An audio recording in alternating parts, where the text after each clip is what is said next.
بسم الله الرحمن الرحیم. به نام خدای بخشنده و مهربان. سلام علیکم، شبتون بخیر بینندگان عزیز و همراهان ارجمند شبکه قرآن و معارف سیما. تسلیت عرض میکنم خدمت تک تک شما عزیزان و دلدادگان به ساحت نورانی اهل بیت عصمت و طهارت علیهم السلام. فرارسیدن سال روز شهادت مظلومانه و جانسوز حضرت امام حسن عسکری علیه السلام رو و خدمت شما دوستان عزیز تقاضا میکنم که همراه ما باشید. ما ویژه برنامه یاد خدا رو از مکان نورانی خانه شریف حضرت امام عسکری علیه السلام یعنی سامرا به شما تقدیم میکنیم، جایی که خانه پدری امام زمان علیه السلامه و جملگی عاشقان و ارادتمندان به ساحت نورانی حضرت امام عصر علیه السلام دلشون میخواد که در سامرا به ساحت نورانی پدر بزرگوارشون و البته جد بزرگوارشون پدر بزرگشون حضرت امام هادی علیه السلام ادای احترام بکنن. ما که توفیق پیدا کردیم در اینجا هستیم و انشاءالله نایب و زیاره شما خواهیم بود. انشاءالله برای شما دعا خواهیم کرد که به زودی توفیق تشرف و زیارت امامین عسکریین رو در سامرا پیدا بکنید. اینجا از این حیث هم البته حائز اهمیت هست و منحصر به فرد هست، به واسطه اینکه در هیچ جایی از کره خاکی شما نمیتوانید مکانی رو منسوب به زندگی امام زمان علیه السلام پیدا بکنید جز اینجا.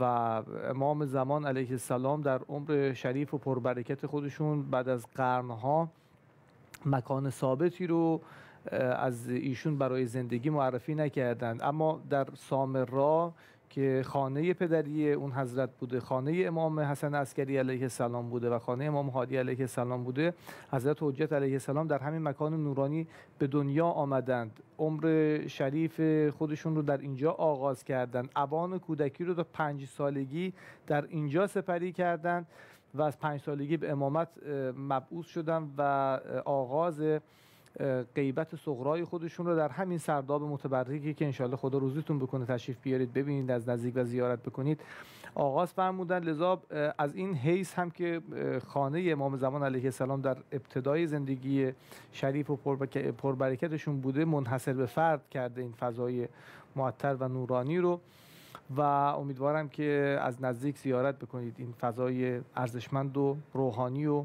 نورانی رو.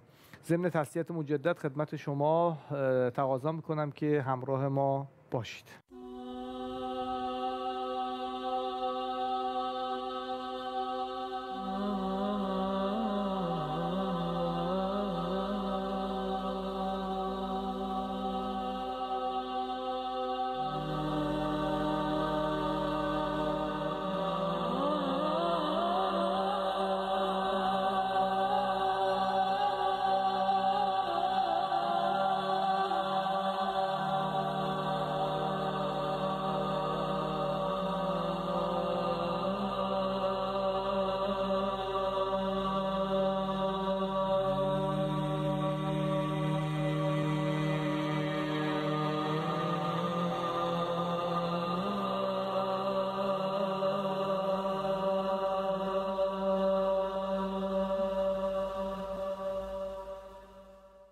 ممنونم از اینکه همراه ما هستید و مجددا خدمت تک تک شما بینندگان عزیز تسلیت و تعزیت عرض میکنم. فرارسیدن سال روز شهادت امام حسن عسکری علیه السلام رو عمر کوتاه ولی خیلی پربرکتی داشتند وجود نازنین امام عسکری علیه السلام و در حصر خلفای عباسی بودند در این مکان و به هر حال مقدمه‌ای شد این حصر برای آمادگی شیعیان به دلیل اینکه امام معصوم خودشون رو که حی و حاضر بود رو کمتر ببینند و کمتر در دسترسشون باشه. لذا مقدمه‌ای برای غیبت صغرا و بعد غیبت کبرای امام زمان علیه السلام شد و جای شما رو در این بقعه نورانی و در این مکان مقدس خالی می‌کنیم.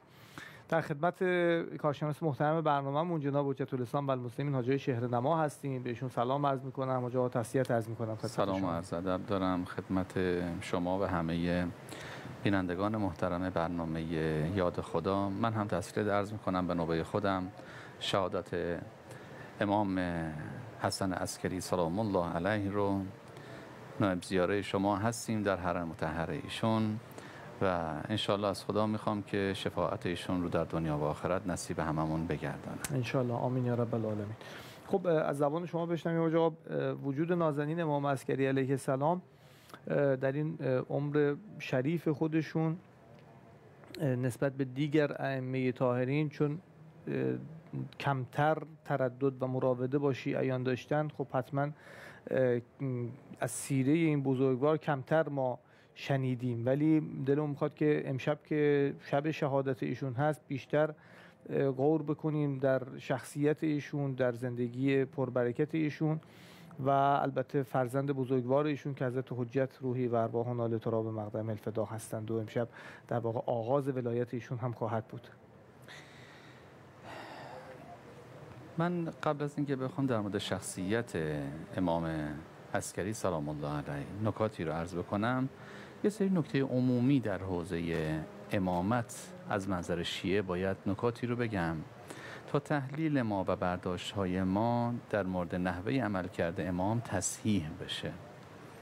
شما ببینید تا دوران امام عسکری سلام الله علیه چنان فشاری هست که حتی مفهوم امامت برای بسیاری از حتی شیعیان خوب جا نیفتاده. من این رو که دارم میگم به خاطر اینکه از ابتدای امر که مسیر امامت تغییر میکنه، هرچند امامت یک امر تکوینیه در عالم، هیچ وقت امامت امیرالمؤمنین قسم نمی شود، هرچند خلافت ظاهری ایشون قسم می شود و مسیر تغییر میکنه. اما میخوام بگم اجازه ندادن که مردم با حقیقت و واقعیت مفهوم امامت آشنا بشن. شما ببینید حتی جزئی ترین امور که مبتلا هم بوده بسیاری از مردم در شرکت کرده بودن، مثل واقعی قدیر، جوریه که برای نسل‌های بعد از صحابه رسول خدا، یعنی شاید مثلا 20 سال از دوره رسول خدا که میگذره، برای اونها امر غریبیه. انقدر در سکوت خبری قرار دادن این بحث رو، اجازه ندادن مردم حتی امیرالمؤمنین رو به عنوان یک شخصیت برتر بشناسن، چه برسه به این که مفاهیم امامت بخواد برای مردم جا بیفته. اینو دارم میگم مقدمه‌ای برای این چیه؟ برای اینه که اگر یه روزی امامت 6 ساله 7 ساله، امام 6 7 ساله داره مطرح میشه، اصلا خیلی چیز غریب و بعیدیه، نه برای جامعه اهل سنت ها، حتی برای شیعیان امر غریبیه. اینی که عرض میکنم، من با یک مقدمه از امیرالمؤمنین شروع بکنیم، درد اونجاست، بعد برسیم به امام عسکری سلام الله علیه. یه شخصیه به نام ابوالطفیل، ایشون میگه من در مسجد کوفه در دوران خلافت امیرالمؤمنین که در کوفه به سر میبردن حضرت، میگه من در مسجد کوفه بودم، یه وقتی دیدم در این رحبه کوفه، یعنی اون حیات و اون فضای باز مسجد کوفه، دیدم که یک سری از اصحاب اومدن بر امیرالمؤمنین وارد شدن، سلام کردن، السلام علیک یا امیرالمؤمنین. حضرت یه دفعه قسمشون داد، انشدکم الله، یادتون میاد که رسول خدا، ای صحابه رسول خدا، یادتون میاد که رسول خدا در قدیر خم دست منو بالا گرفتن، من کنت مولا فازا علی مولا، یادتون میاد این رو گفتن؟ گفتن بله یادمون میاد. این آقای ابوالطفیل، ببینید چقدر گذشته، یک شخصیتیه که بالاخره در کنار امیرالمؤمنین بوده، یک شخصیتی که اون صحنه رو ندیده، اما بالاخره سنش انقدر هم کم نیست. میگه بلند شدم اومدم، من گفتم خدایا چرا دارم بر خودشون فضیلت تراشی میکنن، مگه میشه چیزی به این مهمی رو ما تا حالا نشنیده باشیم؟ میگه بلند شدم اومدم سراغ زید ابن ارقم، اینو که دارم میگم در منابع اهل سنت به شما عرض میکنم ها، این روایت. میگه اومدم سراغ زید ابن ارقم، بهش گفتم جناب زید ابن ارقم، من شنیدم علی همچین حرفی رو داشت میزد، برای خودش فضیلت داره درست میکنه، یعنی چی؟ حتی میگم چون این نکته به این وضوح رو که در مجمع 100,000 نفری مردم انجام شده بود رو نذاشتن مردم ازشون اطلاع پیدا بکنن، چه برسه به زوایای پیچیده امامت. میگه من تا گفتم زید بن ارقم گفت بله بله، با همین گوشهای خودم اون صحنه رو شنیدم و از رسول خدا شنیدم که علی رو این گونه خطاب کرد و این گونه انتخاب کرد. ببینید سکوت خبری طوریه، چند دهه بعد از رسول خدا این واقع به این مهمی مردم دیگه ازش خبر ندارن کسانی هم که بعد از رسول خدا روی کار اومدن آدمایی نیستن که اون فوق‌العادگی لازم در حوزه امامت رو داشته باشن. ما مثلا بگیم که اینها علم غیب دارن. خود اهل سنت، جامعه اهل سنت امروز نمیپذیرن یک همچین چیزی رو که مثلا اینها علم غیب دارن، عصمت دارن و امثال اینها. و این فوق‌العادگی که در قرآن گاه برای انبیا و اولیا میاد اصلا قبول ندارن که امام میتونه یک همچین ویژگی داشته باشه، چون وقتی نگاه میکنن اون ائمه‌ای که برای اونها مد نظرشونه این ویژگی ها رو ندارن. در طول تاریخ اجازه ندادن که مردم با این فوق‌العادگی های ائمه اصلا مواجه بشن و اهل بیت هم جرئت نمی‌کردن به راحتی اینها رو برای همه بگن. به شما عرض بکنم امام صادق سلام الله علیه یه وقتی یک کسی اومد در حوزه امامت می‌خواست از حضرت سوال بکنه و این ظرافت‌های امامت می‌خواست از حضرت سوال بکنه، حضرت دیدین خیلی مضطربه، هی این ور اون ور رو داره نگاه میکنه. در روایت میفرماد که حضرت بلند شدن، یه پرده ای بود، پرده رو کنار کشیدن تو خونه امامه ها، پرده رو کنار کشیدن، فرمودن ببین اینجا هیچ کس نیست، سوالت رو بپرس. یعنی میخوام بگم یک سوال از زوایای و ظرافت‌های امامت میخواستن بپرسن، جرئت نمیکردن، اینقدر خفقان بوده در اون دوره. این باعث شد که بسیاری از اون حقایقی که در حوزه امامت هست برای مردم مکشوف نشه. این حقایقی که بعدها امام هادی سلام الله علیه که در محضرشون هستیم، امام هادی سلام الله علیه در جامعه کبیره شروع میکنه به تبیین کردن اونها، زوایای مختلف و مختلف الملائکه. این امامت محل تردد ملائک و رفت آمد ملائکه یک به یک شروع کردن برای مردم بازگو کردن که حالا انشالله در فراز بعدی بحث انشالله من نکاتی رو عرض میکنم و عرض میکنم امام عسکری سلام الله علیه این چه نقشی در این بین دارن برای انتقال ودیعه امامت به امام زمان سلام الله علیه. بسیار خیلی از شما ممنونم. البته ما از وجود نورانی امام عسکری علیه السلام یه یادگار هم داریم با عنوان غیر از اون حدیث مشهور 40 یادگاری هم تفسیری است منسوب به وجود نورانی حضرت امام حسن عسکری که یکی از شاگردان اون حضرت در واقع اون رو گردآوری کرده، از زمان در واقع حضرت شنیده و بعداً اون رو گردآوری کرده و به هر حال تفسیری است منسوب به وجود نورانی امام حسن عسکری علیه السلام. کامل تمام قرآن نیست، بخشی از قرآن هست، اما به هر حال متبرک هست به لسان حضرت امام عسکری علیه السلام که مفید فایده است. اهالی قرآن و مجامع تفسیری ازش استفاده میکنند و بهش استناد میکنند که بسیار هم ارزشمنده. یه بخش کوتاهی رو با هم دیگه میبینیم، برمیگردیم باهاتون همراه خواهیم بود. خب خیلی ممنونم از همراهیتون. مجددا تسلیت و تعزیت عرض میکنم خدمت شما. فرارسیدن سال روز شهادت امام حسن عسکری علیه السلام رو، پدر بزرگوار امام زمان علیه السلام، کماکان با جناب حجت الاسلام المسلمین حاجی چهره نما با شما همراه هستیم. حاجی ما در خدمت شما هستیم، ادامه مطالبتون رو بشنویم. اینی که من عرض می‌کردم امامت یک فوق‌العادگی نیاز داره. ببینید که هر کسی نمیتونه هدایت مردم رو در عالم به دست بگیره. مردم نمیتونن عنان کار خودشون رو به دست هر کسی بسپرن. این نیاز به تأدیب پیشینی داره. یه روایت در کافی داریم، خیلی این روایت فوق‌العاده عجیبه. در اون روایت می‌فرماد که ان الله ادب نبیه علی محبته. خدا قبل از اینکه بخواد نبی خودش رو بفرسته برای دستگیری از این مردم، قبلش او رو تأدیب کرده به ادب الهی. و انک لعلی خلق عظیم ثم فوض الیه. بعد از اینکه او رو تأدیب کرد به اون بر مبنای محبت خودش، کاملا او رو ارزش‌های اصیل انسانی رو برش القا کرد، او رو فرستاد به مردم، گفت مردم حالا ایشون هرچی میگه گوش بکنید و تفویض کرد امر هدایت مردم رو به ایشان. در روایت میفرماد که حالا این روایت چون خیلی مفصله بعد ما زمانمون چون که من نمیتونم به این بپردازم، در روایات متعدد داریم همون امری که خداوند با همون سازوکار به نبی خودش تفویض کرد به ما اهل بیت هم همون گونه تفویض کرد. یعنی ما رو هم تأدیب کرده به ادب الهی، ما صلاحیت پیدا کردیم برای دستگیری مردم، نه اینکه هر کسی بخواد از راه برسه صلاحیت این رو داشته باشه دست مردم رو بگیره در این مسیر بخواد اونها رو با خودش سیر بده به سمت مراتب قرب. اصلا توان این کار رو نداره. این نکته رو عرض کردم که جایگاه امامت رو اولا بدونیم امام در این افق داره سیر میکنه. اما یه نکته دیگه هم عرض بکنم. در بخش قبلی عرض کردم انقدر بحث امامت زوایای مختلفش برای آحاد جامعه اسلامی و حتی شیعیان پوشیده بود و نمیشد اسرار رو برای همه گفت، که حتی گاهی اوقات بعضی از خواص در حوزه تحلیل امامتی دچار مشکل میشدن. شما ببینید وقتی امام سجاد سلام الله علیه از امام وجود نازنین ابا عبدالله الحسین به شهادت میرسن، محمد حنفیه فرزند امیرالمؤمنینه، حتی هم برای ایشون مشتبه شده بود، فکر می‌کرد امام میخواد بشه، یعنی برای ایشون حتی حل نشده کار. مثل ابو خالد کابلی یه دفعه میاد میگه شما امام هستی که فرزند امیرالمؤمنین هستی، یعنی بحث براشون جا نیفتاده.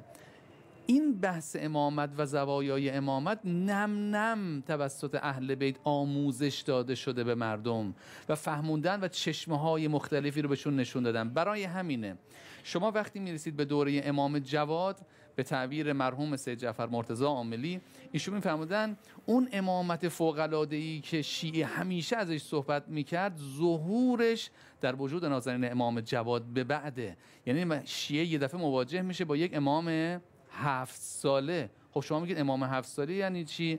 امام 7 ساله‌ای که قرآن وقتی میخواد تبیینش بکنه مثالهایی رو براش آورده، اصلا تمام آیات قرآن برای اینکه ما امروز بتونیم در مواجهه با پیشامدهای پیش رویمون بتونیم تطبیق بکنیم، بتونیم مسیر رو درست تشخیص بدیم. امامت امام 7 ساله چیز عجیبی نیست، چون قرآن نبوت عیسی و یحیی رو مطرح کرده. دائما داره در اونجا میفهمد مردم نگاه بکنید، یحیی کودک و آتیناه الحکم صبیاست، عیسی در مهد در گهواره است، در اونجاست که میگه انی عبدالله آتانی الکتاب. این دیگه امامت امام 7 ساله مثلا برای امام جواد، امام 8 ساله برای امام هادی چیز عجیبی نیست. منتها تو همین جا هم شیعه حتی براش هنوز مسئله حل نشده. نم نم داره شیعه جلو میره، با اون فضای عظیم امامت آشنا میشه. اولین مواجهش با امامت عظمی، با اون فوق‌العادگی شاید بگیم امام و امامت در امام جواد ظهور و بروز پیدا میکنه، که حتی بعضی از خواص شیعه دچار مشکل میشن، که بعضی از شیعیان دیگه ای که این نکته رو از ائمه گرفتن و دریافت کردن تبیین ها رو اون موقع شروع میکنن، تا میرسه به دوره امام هادی سلام الله علیه، که امام هادی شروع میکنن اون زیارت جامعه کبیره رو وقتی حضرت دارن ارائه میکنن به جامعه دینی و جامعه انسانی، دارن اونجا افقهای مختلف امامت رو شروع میکنن برای مردم بازگو کردن. من این که عرض کردم امام محل تردد ملائکه، این نکته خیلی مهمیه. کی میتونه در عالم چنین ادعایی داشته باشه؟ اینی که امام معدن علمه یا مخزن علمه، کسی چون این ادعایی رو نمیتونه بکنه. منتها شما وقتی نگاه میکنید این کتاب بصائر الدرجات رو شما برید ببینید آقا مهدی، این بصائر الدرجات بیش از 1000 سال پیش نوشته شده. این کتاب از روایات اهل بیت، یک کتاب قطوریه از روایات اهل بیت فقط در علم امامه. شما بیاید اونجا ببینید اصلا علم امام یعنی چی. علم امام علمی نیست که در مکتب و مدرسه باشه. افقهای مختلفی و زوایای مختلف از علم امام مطرح میشه. اونجا آدم میفهمه بابا اصلا امام ماهیتش فرق میکنه با دیگران. اونجا مثلا شما میبینید امام میفرماد که ما در هر بلد و ولایتی باشیم ستونهایی از نور اونجا برافراشته میشه، ما تمام وقایع و اخبار اون بلاد رو میتونیم از اون درک بکنیم و بفهمیم. حالا ماهیت این امر چیه ما نمیدونیم، اما این یعنی فوق‌العادگی در وجود امام. اینها برای همه جامعه شیعه مطرح نشده ها. این آموزه ها سینه به سینه داره نم نم میاد جلو، کم کم داره اینها به صورت سر شاید بگم داره یواش یواش به خواص شیعه تعلیم داده میشه و این آموزه ها داره گسترش پیدا میکنه تا میرسیم به دوره امام عسکری. شما در دوره امام هادی به بعد بستر داره چطور فراهم میشه برای همه اینا، برای بحث ظهور امام زمانه، برای بحث انتقال ودیعه امامت به وجود نازنین امام زمان سلام الله علیها. تمام این تلاش ها داره خودشون رو به اونجا میرسونن. امام هادی سلام الله علیه، ما اولین بس امام کودک رو که در سنین کودکی است از امام جواد میبینیم ذهن شیعه داره آماده میشه. در دوره امام هادی دوباره 8 ساله داره ذهن شیعه قشنگ براش جا میفته که امامت 8 ساله تبیین‌ها شروع میشه. ببینید هر مواجهه‌ای که برای شیعه رخ میده، نه برای شیعه، همین امروز فرض فرمایید یه مواجهه‌ای با بحث حجاب رخ میده، یه گروهی شروع میکنن قلم زدن و تبیین کردن، بحث حجاب رو واکاوی کردن و بحث رو جلو بردن. در طول تاریخ همینطورها.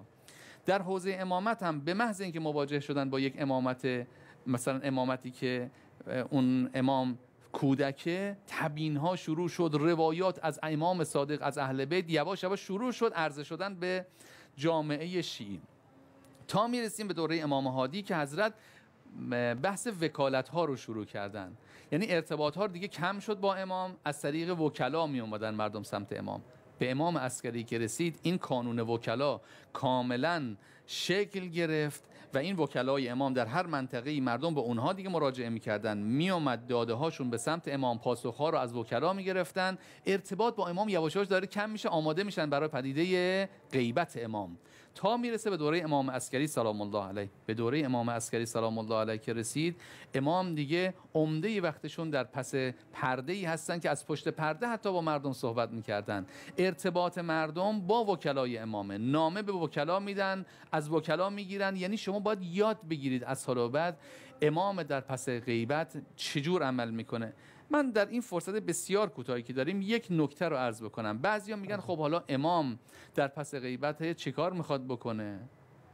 من یک روایتی رو از وجود نازنین امام زمان سلام الله علیه عرض بکنم. رقعی از ناحیه مبارکه حضرت صادر شد که حضرت اونجا جایگاه امام در عالم رو مشخص کردن. حضرت اونجا فرمودن اما الامام اما الائمه علیهم السلام فانهم یسالون الله تعالی فیخلق. اونها جایگاه امام اینه که امام دعا میکنه، خدا به دعای امام خلق میکنه، و یسأله فیرزق، از خدا میخواد، خدا روزی میده، ایجابا لمسألتهم و اعظاما لحقهم، به خاطر شأن منزلتی که پیش خدا دارن.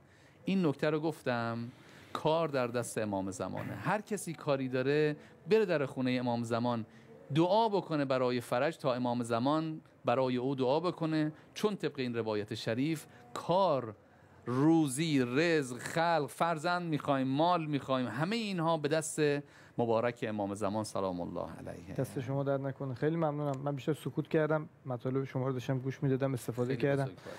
ممنونم از شما بینندگان عزیز هم سپاسگزارم به واسطه همراهیتون. مجددا تسلیت عرض میکنم. سال روز شهادت وجود پربرکت حضرت امام حسن عسکری علیه السلام خدمت شما، و پیش از اون به ساحت نورانی قطب عالم امکان حضرت حجت علیه السلام سال روز شهادت پدر بزرگوارشون رو تسلیت و تعزیت عرض میکنم، و امیدوارم که دعای خیر اون حضرت شامل حال ما باشه. ما در سامرای شریف در کنار مسجد نورانی امامین عسکریین به یاد شما هستیم، نایب و زیاره شما هستیم. حتما اینجا قدمگاه امام زمان علیه السلام بوده و خواهد بود و حتما خواهند آمد برای زیارت قبر مطهر پدر بزرگوارشون، پدر بزرگشون، مادر بزرگوارشون و عمه بزرگوارشون، و در این آمد و شد حتما تفقد خواهند کرد به زائرانشون، به اونهایی که در اینجا حضور دارند و حتی اونهایی که در اینجا حضور ندارند اما دلشون در اینجاست، مثل شمایی که